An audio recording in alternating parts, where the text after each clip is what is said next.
almond trees and things like that. So I'm thinking it was probably here. It was probably here. And he faced that way.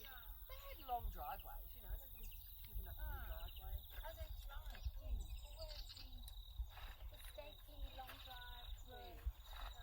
But on the old map it just says Hintzland. It doesn't pinpoint a house. Yeah. But, you know, if it's the same place and it was an old wreck, you could tell something was there. Land cheap, but he then had to finance the rest, so he would have had to have had a bit of capital. It was all very concentrated around the main area.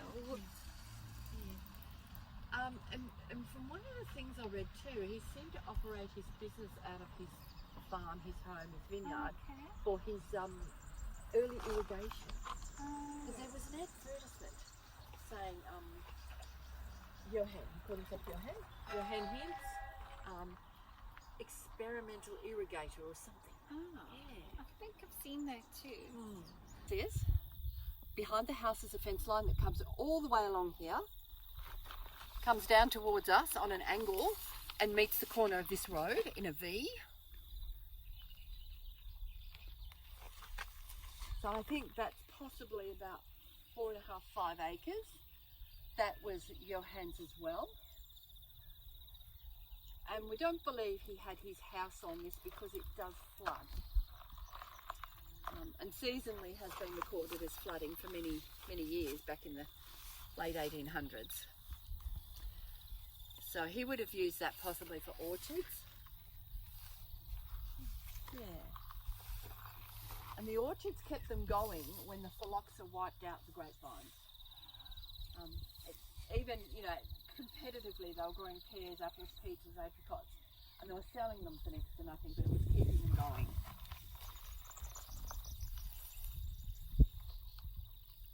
So as you're looking through here now, you can see two little hullocks, they call them, and then one here on the left, which is a bigger one. That is the gold mine, and they used to call them gold leads. So they were in a lead, and they'd be mining them per lead. And this one is called the Garibaldi lead and the North Prentice mine. And so the North Prentice mine is on the outskirts of town, Rutherglen, and this road was a main thoroughfare. And along this road there were hundreds and hundreds of people camped in tents, mining the gold.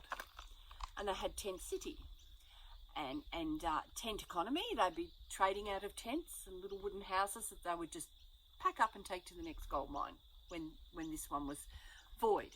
And so North Prentice gold mine, being so close proximity to the Hintze family farm, this is where Bertha would sell her wine and her alcohol to the miners going into town. And that's called grog, eh? Yeah, sly grog they called it because, and the only reason, there was nothing sly about it, every vigneron's wife sold alcohol. They just didn't give the women licenses. The men had licenses, but not the women. And more often than not, it was the women that were the vignerons and were really good at mixing the wine and doing what they had to do. Yeah.